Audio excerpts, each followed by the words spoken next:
Hey guys, welcome back to High Flyer. আমি শ্যাম। কেমন আছো তোমরা সবাই? আশা করি সবাই ভালো আছো। আর আজ আমরা যে ভিডিওটা দেখব, এটা আমার মনে হয় সবচেয়ে প্রথম, মানে এই ধরনের ভিডিও আমি ফার্স্ট টাইম দেখব।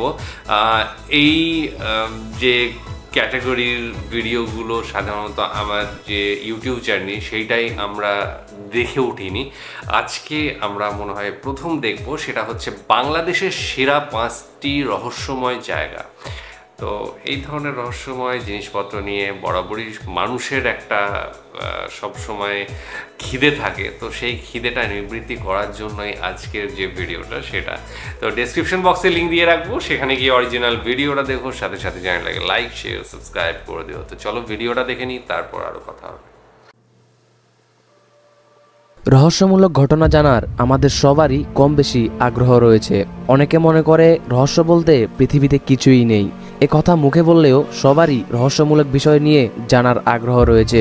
এ পৃথিবী যতদিন থাকবে রহস্য ঠিক ততদিনই থাকবে। আমাদের চারপাশে এমনই অনেক অজানা রহস্যমূলক ঘটনা ঘটে চলেছে, কিন্তু কেউই এই রহস্যের ব্যাখ্যা দিতে পারছে না। রহস্য রহস্যই হয়ে আছে। তেমনি বাংলাদেশে রয়েছে এই রকম অসংখ্য রহস্যমূলক জায়গা, যেখান থেকে তুলে আনা 5টি জায়গা নিয়ে আমাদের আজকের এই ভিডিও। তো স্বাগতম আপনাকে রহস্য অনুসন্ধানের আরো একটি নতুন এপিসোডে। এবং আজকের এপিসোডে আপনি জানতে চলেছেন বাংলাদেশের 5টি রহস্যমূলক জায়গা সম্পর্কে। দেখা যাক।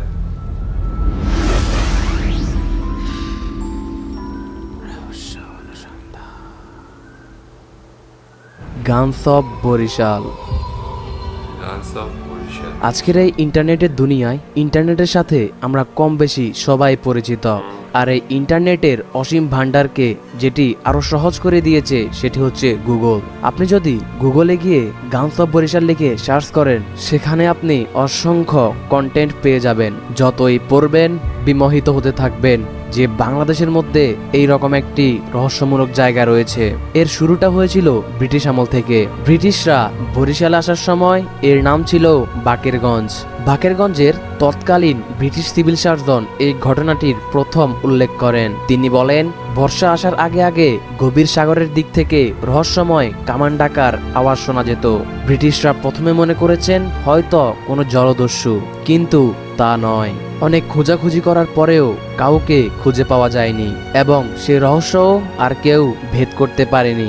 আপনি ভাবছেন আমি বাজে বকে যাচ্ছি, মোটেও তা নয়। বরিশালের কামান ডাকা সম্পর্কে আমাদের জনপ্রিয় কবি সুফিয়া কামাল তার আত্মজীবনীতে লিখেছিলেন। তার শৈশবে এই ধরনের রহস্যময় বিস্ফোরণের আওয়াজের কথা তিনি মুরব্বীদের কাছে শুনেছেন। তার কথায় 1950 সালের পর থেকে এই ধরনের কোনো শব্দ শুনেছেন কিনা তিনি বলতে পারেন না। হয়তো সাগরের কোনো গ্যাস ফিল্ড যা এখনো মৃত, বা কোনো আগ্নেয়গিরি, কিংবা কোনো রহস্য। সেটা যাই হোক, ব্যাপারটা এখনো রয়ে গেছে অমীমাংসিত রহস্য হিসেবে। বগা লেক। কেওক্রাডং এর আগে রূপসী বগা লেকের দেখা মিলবে। বমদের রূপকথা অনুযায়ী অনেক আগে এ পাহাড়ে এক ড্রাগন বসবাস করত। বমদের ভাষা অনুযায়ী বোমা মানে হচ্ছে ড্রাগন, আর সে ড্রাগন ছোট ছোট বাচ্চাদের ধরে খেয়ে ফেলতো। গ্রামের লোকেরা ওর উপর বিরক্ত হয়ে সে ড্রাগনটিকে হত্যা করলে তার মুখ থেকে আগুন আর প্রচন্ড শব্দ হয়ে পাহাড় বিস্ফোরিত হয়। রূপকথার ধরন শুনে হয়তো আপনার মনে হতে পারে এটি কোনো আগ্নেয়গিরির অগ্নি উৎপাত। উপজেলা পরিষদের লাগানো সাইনবোর্ডেও সরকারিভাবে এ রহস্যের কথা লেখা আছে। আপনি শুনলে আরো অবাক হবেন। এখানে যে নদী আছে তার গভীরতা এখনো কেউ মাপতে বা অনুমান করতে পারেনি। প্রতি বছর রহস্যময়ভাবে বগা লেকের পানির রং কয়েকবার পাল্টে যায়। যদিও কোনো ঝর্ণা নেই, তবুও লেকের পানি কেন পরিবর্তন হয় সেটা কেউ বলতে পারে না। রহস্য রহস্যই হয়ে আছে, আজ পর্যন্ত কেউ তা ভেদ করতে পারেনি। চিকনকালা বা নিপিউপাড়া। বাংলাদেশ ও মিয়ানমারের সীমান্তের মধ্যবর্তী এক দুর্গম স্থানে একটি গ্রামের পাশে এই জঙ্গলটি অবস্থিত। সেখানে আপনি যখনই যাবেন হরহামেশাই দেখতে পাবেন চিতাবাঘের চাল এদিক ওদিকে বিছিয়ে আছে। সেটা হোক দুপুর 12টা, হোক রাত 12টা, তাতে কি। সেখানে আপনি বনুমাতন শকুন এবং ময়ূর দেখতে পাবেন হর হামেশায়। তাছাড়া এই জঙ্গলের পাশের গ্রামের মানুষেরা প্রতি বছর নাকি এই জঙ্গলের ভিতর থেকে ফিসফিস আওয়াজ শুনতে পায়। শিকারীরা যখনই এই আওয়াজগুলো শুনতে পায় তখনই তারা সেখান থেকে পালিয়ে আসে, আর প্রতিবারই কেউ না কেউ পিছে পড়ে যায়, আর যে একবার পিছে পড়ে যায় সে আর বেঁচে ফিরতে পারে না। কিছুদিন পর বনের মধ্যে তাদের মৃতদেহ খুঁজে পাওয়া যায়। এই রহস্য উদ্ঘাটনের জন্য অনেকেই অনেকবার চেষ্টা করেছেন, কিন্তু কেউই সফল হতে পারেননি। রহস্যই হয়ে আছে, আজ পর্যন্ত কেউ তা ভেদ করতে পারেনি। Swatch of no ground. মেঘনা নদী যেখানে সাগরে মিশেছে জায়গাটাকে বলে সোয়াচ অফ নো গ্রাউন্ড বা অতলস্পর্শী। বহু বছর আগে ব্রিটিশরা সোয়াচ অফ নো গ্রাউন্ড নামটি দিয়ে যায়। এর কারণ হচ্ছে যেখানে সোয়াচ অফ নো গ্রাউন্ড বা যেখানে মেঘনা নদী সাগরের সাথে মিশেছে সেখানে নাকি হঠাৎ করে পানির গভীরতা অনেক বেড়ে যায়। ব্রিটিশরা ধারণা করেছিল সমুদ্রের এই খাদের কোনো তল নেই। সোয়াচ অফ নো গ্রাউন্ডকে স্থানীয়রা বলেন নাই বাম। সাগরের ফুট কিংবা মিটার না, ওরা হিসাব করে বাম। আর ওই জায়গায় নাই বাম মানে হচ্ছে ওই জায়গার কোনো হিসেব বা কোনো তল নেই। অনেকে মনে করে থাকেন এটি নাকি পৃথিবীর দ্বিতীয় গভীর স্থান।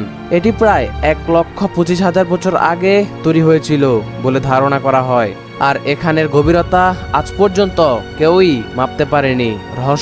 রহস্যই হয়ে আছে, আজ পর্যন্ত তা কেউই ভেদ করতে পারেনি। লালবাগ কেল্লার সুড়ঙ্গ।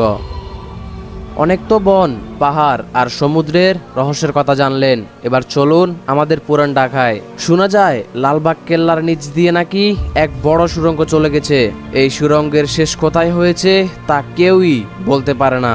এই রহস্য উদ্ঘাটনের জন্য নাকি অনেকবার চেষ্টাও করা হয়েছে।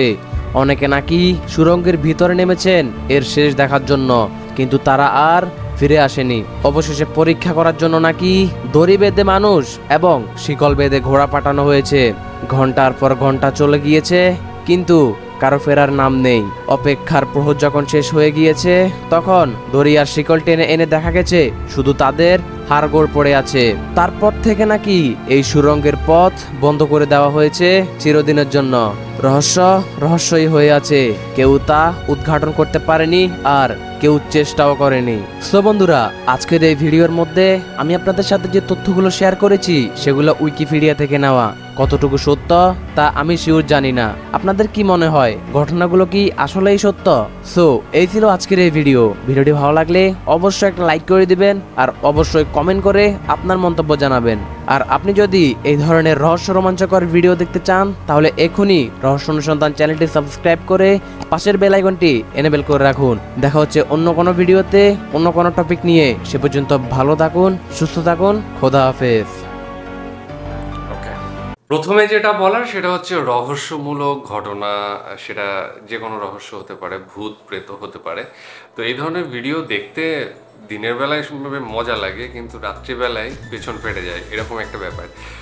দিনের বেলায় বেশ রহস্যমূলক এই ধরনের ঘটনাগুলো শুনতে ভালো লাগে, দেখতে ভালো লাগে, কোথায় কি রয়েছে জানতে ভালো লাগে। কিন্তু এই জিনিসটাই যখন রাত্রিবেলায় কেউ একা ঘরের মধ্যে দেখবে তার কিন্তু ফেটে যাবে।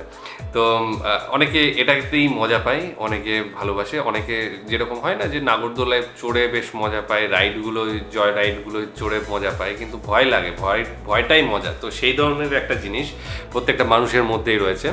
এইবার আসি যে এই যে ঘটনাগুলো বলা হলো তার মধ্যে আমি কোনোটাই জানি না। তবে লালবাগের যে কেল্লাটা বলা হয়েছে সেখানে কিন্তু এর আগে একটা ভিডিও বহুদিন আগে এমনি নর্মালি আমি দেখছিলাম, ওখানে নাকি কোনো রানী বা কেউ কিছু ঘুরে বেড়ায় এরকম ধরনের ঘটনা শুনেছিলাম। কিন্তু আজকে যেটা দেখলাম সেটা হচ্ছে সুড়ঙ্গের কথা জানানো হলো। তো এতগুলো যে ঘটনা বলা হলো তোমরা অবশ্যই জানাবে, যদি তোমাদের বাড়ির আশেপাশে মানে কাছাকাছি হয় সেই সব জায়গার, তাহলে অবশ্যই জানিও যে এই রহস্য ঘটনাগুলো কতটা রহস্য এবং কতটা লুকিয়ে রয়েছে মানুষের কাছে এই জিনিসগুলো। আদৌ তোমরা জানো কিনা সেটা, বা উদ্ধার করার চেষ্টা করেছো কিনা। আর সাথে সাথে যে কটা বলা হলো যে দূর থেকে একটা জায়গায় কোথায় শুনলাম যে বন থেকে মহিলার কণ্ঠ শোনা যায়, তো এই ধরনের ঘটনা এর আগে শুনেছি অনেক, গল্পে শুনেছি, সাথে সাথে যে রহস্যমূলক সিরিজ হয় সেখানে দেখেছি। আর যেটুকু বলার সেটা হচ্ছে শেষের যে ঘটনাটা বলা হলো লালবাগ, যেটা বলা হলো সেই কেল্লার যে সুড়ঙ্গ, সেই সুড়ঙ্গটা বলা হচ্ছে যে হাতি নামানো হয়েছিল, মানুষ নামানো হয়েছিল। তো এখন অনেক উন্নত প্রযুক্তি হয়ে গিয়েছে, অনেক রোবট চলে এসেছে, ক্যামেরা চলে এসেছে, যেগুলো আমার মনে হয় যে মানুষ যাওয়ার প্রয়োজনও পড়ে না এখন। যেটা মানে দড়ি বা কিছু দিয়ে ক্যামেরা সহ লাইট সহ সব কিছু পাঠিয়ে, রোবট সহ পাঠিয়ে আমার মনে হয় যে করাই যায়। তবে কিছু জিনিস রহস্য রেখে দেওয়া হয়, মানুষকে রহস্য যে খুঁচিয়ে দেওয়া সেইটা করা হয়। তো সেই জিনিসগুলো কেন করে সেটা আমরা জানি না, হয়তো বা কিছু থাকতেও পারে। অনেক সময় দেখা যায় যে সরকার চাইছে না সেটাকে জানুক মানুষ, সেটা না জানলেই উত্তম, জনগণ যদি না জানে। তো সেই জন্য অনেক সময় জানানো হয় না। কিছু ক্ষেত্রে কিছু অঘটন ঘটে যায়, যেটা বলা হলো যে মানুষ মারা গিয়েছে, তো সেই জন্য অনেক সময় সরকার থেকে ওটাকে নিষিদ্ধ করা হয় যে ওখানে আর কেউ যাবে না, কারণ প্রচুর মানুষ মারা গিয়েছে। এবং কী জন্য মারা গিয়েছে সেটা হয়তো দেখার প্রয়োজন মনে হয়নি, বা ওপর সায়েন্টিফিক যে মানে ঘটনা ঘটতে পারে, হয়তো গ্যাস, মিথেন গ্যাস বা এইসব হয়তো জমে রয়েছে, সে কার্বন ডাইঅক্সাইড জমে রয়েছে, সেই জন্য হয়তো মারা গিয়েছে। তো সেই একটা অনুমান করে সেই জায়গাটা বন্ধ করে দেওয়া হয়, হয়তো বা পরীক্ষা নিরীক্ষা কিছু করাও হয়, যেটা জনসমক্ষে আসে না। আর বাকি যে সমস্ত ব্যাপারগুলো থাকে ভৌতিক, আমার মনে হয় না ভৌতিক কারণের জন্য কোথাও বন্ধ হয়। তবে রাজস্থানে রয়েছে, সেখানেও একই ঘটনা, সেম ঘটনা। রাজস্থানে একটা কেল্লা রয়েছে, সেখানে কিন্তু রাত্রিবেলায় যাওয়া, মানে বিশেষ করে সূর্যাস্তের পরে কিন্তু সেখানে যাওয়া একদমই নিষেধ, প্রশাসন থেকেই নিষেধ যে রাত্রিবেলার পরে ওখানে যাওয়া হবে না। ওখানকার একটা ঘটনা রয়েছে, গল্প রয়েছে, রাজা রানীর গল্প রয়েছে, এবং পুরো একটা গ্রাম ছিল। তো সেই ঘটনা আমার এখন মনে নেই আপাতত, না হলে তোমাদের বলেই দিতাম। এবং যে কেল্লাটা সেটার নামও মনে নেই, তবে রাজস্থানে রয়েছে এটা, এবং এটা প্রশাসন থেকেই পুরো ওই সন্ধেবেলা হলে আর কাউকে থাকতে দেওয়া হয় না, সব বার করে দেওয়া হয়, এবং ওর পরে কিন্তু আর কারো যাওয়া অ্যালাউ নেই। ঠিক আছে, অন্যান্যগুলোই আছে কিন্তু এইটাই যাওয়ার অ্যালাউ নেই। তো এই হলো ঘটনা।